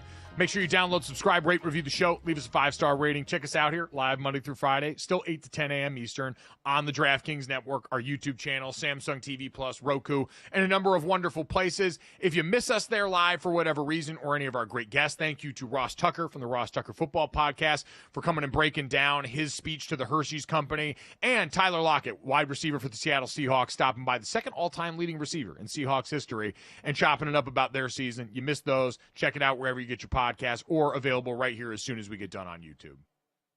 So I since it's Halloween candy we're talking about real quick, Mike, our agent Lou gave us his top 5. He actually has Milky Way as his best candy. Then he has Hershey Bar, M&M's, Twix, and everybody's number 5 seems to be a little weird. His number 5 is Raisinets. Now, I love chocolate, but I can't go with raisins. I just can't do it. So while your 5 candy corn is atrocious, Ross ripped my 5 a Milky Way. It seems that number 5 is the question mark. And Raisinets, while I don't mind them, and another candy I like at the movie theater, Raisinets, but I just can't include raisins in my top. I like Raisinets a lot. And I love Luke. This is a deeply old person candy list from start to finish. Milky Way being number 1 is just something I can't co-sign. I do appreciate, though, like you said, everyone finds their courage at 5. We know what we have to say at 1 through 4, what we think we have to say. And then 5 is where you learn about the real you and the real version of your friends. And so at GoJo Golic on Twitter, we want to hear your top 5s as well. We have me and Dad's top 5s going against each other. Again, mine, the Reese's Fast Break, Reese's Pumpkins, Twix, Kit Kat, and candy corn. Dad went Hershey's Bar number 1, Kit Kat, Reese's, Twix, and then Milky Way at number 5. With just over 1,000 votes, Dad is at 65% of the votes and winning there. Again, it is because candy corn is polarizing, and for no other reason. I will die on that hill. Maybe we can cut this, Dad, as our entry into this conversation. People Magazine announced that Jason and Travis Kelce were named the sexiest podcast hosts of 2024, apparently, the other day. They, no surprise, continue their dominant run through the content game here. Travis Kelce's dating the most famous woman in the world. Jason Kelce is a budding media superstar over what he's done at ESPN. So I'm assuming, Dad, that, like, you know, when you go to the top 25 on ESPN.com and you see the AP top 25 for college football, and there's that group of also receiving votes down there, I'd imagine we have to be in that also receiving votes category, strictly on the strength of you being called a zaddy by every one of my female friends in sports media for the last 5 years. I'm trying to pick up the standard. You're bringing it down. I'm trying to lift it with the zaddy moniker, and you just keep bringing it down. Come on, you got to pick your game up. The Kelces beat out Penn Badgley of Pod Crushed, Josh Peck from the Good Guys podcast, and TJ Holmes from Amy and TJ. So apparently we weren't in the also receiving votes. And also, we know they're in the broader non-sports category of podcasts. I would like to see them come out with the top 25 sexiest sports podcast hosts and see where we fall on that, because I've seen a lot of our peers and not a lot of lookers in the bunch. I think we would definitely be near the top in that. And listen, I'm happy, because sometimes the sexiest man alive or whatever, it's, a little too flashy, a little too dressed up. These are just a couple of manly men, right? Jason Kelce takes his shirt off all the time. Travis, as you mentioned, dating the most popular girl on the planet right now. They're just hot right now. They're the hot duo right now, Travis and Jason. And Jason's taking over the media world, sometimes forgetting his suit and just having a T-shirt on. But the guy wore Timberlands on Monday Night Countdown. Yes. If that's the guy that we want to put up as sexiest man, you're not going to get any protest from me. I think that is beautiful. No. I think we are celebrating love and beauty in many sizes through this, and I think it is wonderful for where we found ourselves. So congratulations to the boys there. We'll be coming for the title here in subsequent seasons. Dad, let's get to that, though. Speaking of seasons, college basketball getting ready to get going here, and we've got an all-time coaching move from Mark Byington, the head coach at Vanderbilt, and I apologize if I'm pronouncing his name wrong, but the reason he's in the news is because every player on Vanderbilt's basketball team has been listed as a point guard. This is intentional, by the way, because he said he wants every player and multiple guys to think and act like point guards on the floor. So much like we have teams where guys have to earn their number or earn their helmet decals here, Dad, he's trying to send a message to his squad by saying we are all going to think and operate like floor generals out here. This is like a high school or college move, right? To try and motivate in college 18 to 22-year-olds, try and steer them away by doing something that's kind of outside the box, right? Of, okay, I'm a point guard. I'm listed as a point guard. I'm going to act like a point guard. Do I think it's going to work? No. But, hey, he gives it a shot. I do appreciate and will appreciate when some guy who's actually a center inevitably takes matters into his own hands and finds out what the limits for this are. And I'm sure, like anything else, this has been carefully explained in practice and all these different things. But someone's always got to test the limits to find them. And so I trust there's some big man on the Vanderbilt basketball team that's going to do that. Hey, Vandy's having a moment right now. You might as well get yourself in the news a little bit more. What Clark Lee and the Vanderbilt football team are doing for the reputation of that school, who's always been great baseball program, in the spring. That's one of the spots where they've constantly shown up in the SEC picture and in the national scene. But now football and basketball get into the mix a little bit more. Go off, Vandy. Feel yourselves a little bit. Yeah, I mean, what the heck? Especially if it works. He's like, okay, my motivational tactics are working. I don't care if they work either. College sports are dumb. We're supposed to do stuff like this. I'm sure this elicits plenty of eye rolls the same way. Yeah, you walk around any college program, there's a million signs around the building. We've got all these different sayings. I mean, we've been seeing it with PJ Fleck in Minnesota or Western Michigan for years. And, I understand the intention behind all this stuff. It tends to elicit a lot more eye rolls than you guys would think, or maybe exactly as many as you'd expect from the outside looking in. But either way, go ahead and try it. We'll see what happens with them.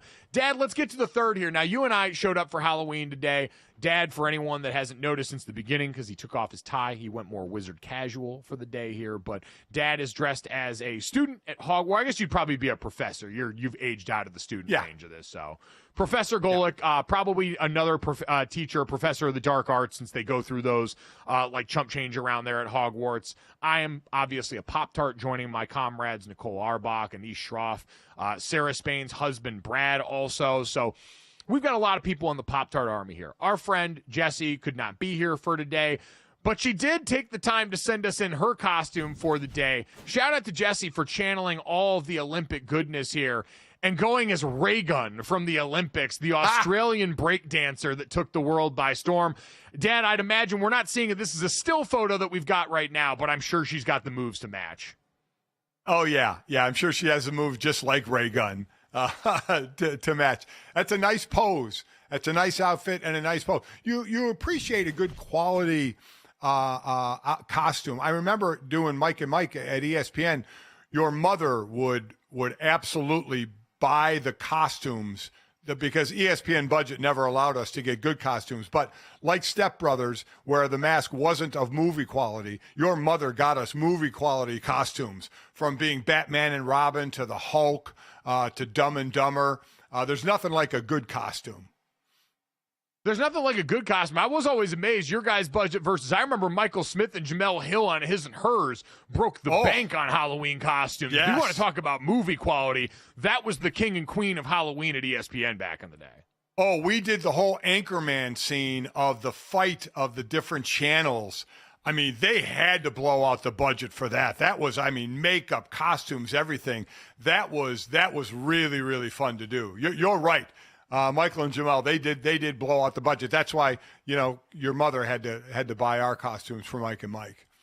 Again, field producer, costume coordinator. She's a woman who wore many hats and still does during her time while we've been on air. So great job by Jessie there. I worry greatly about what the children in Jessie's neighborhood are going to get in candy from her house, knowing her proclivities there. We can only hope and pray that. If you're anywhere near my parents' neighborhood, my brother's neighborhood, or my neighborhood, rest assured we will have you taken care of on the candy front here. And hopefully continue to take care of you on the podcast front here. If you agree and you thought we were delicious today, make sure you download, subscribe, rate, review the show, leave us a 5-star rating. Check us out here live Monday through Friday from 8 to 10 a.m. Eastern on the DraftKings Network. Happy Halloween. Enjoy Thursday Night Football. We're sorry, Al Michaels. We'll talk to you tomorrow.